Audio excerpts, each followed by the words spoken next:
if you've ever responded to a poll or a social media post where somebody's asking a question and then incentivizing you with a prize as a reward for doing it, you'll be entered into a prize draw, then that's what we're talking about in this episode of the podcast, episode 940 of the Daily Sales Message podcast, where every single day, and you can check my notes, it's definitely been every single day for 940 days, I share a piece of simple and actionable advice. It's designed to help you feel more confident and sell more stuff too. Now, I call this a question prize draw. And I did it myself not too long ago when I launched my What to Say to Sell new offering. I asked a few questions about what's the average value of a lost sale to you? Where does the sale fall down for you across these 4 different sections?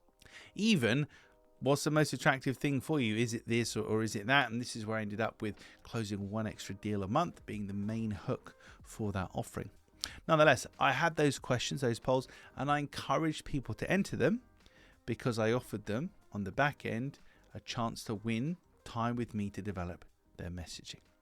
A question prize draw. So you get the insight, you get the information. Somebody's taken the time to answer your question, which arguably they may not have done otherwise.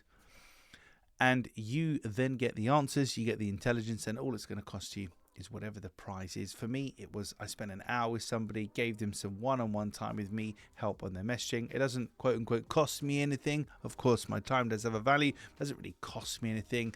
To that person, it was hugely useful. And it was hugely useful to me because I got some good answers to what I wanted to know. So think about a question prize draw. It's not something you can do on a regular basis. You certainly don't want to over egg something like this, but it's a great mechanism for getting some market feedback, some market research, and places like LinkedIn in particular are good for this because you're giving people an incentive to answer your question and share information with you. Right, that's it for this episode of the podcast. Thank you for listening or watching all the way to the end. Catch me tomorrow for another exciting edition of the Daily Sales Message.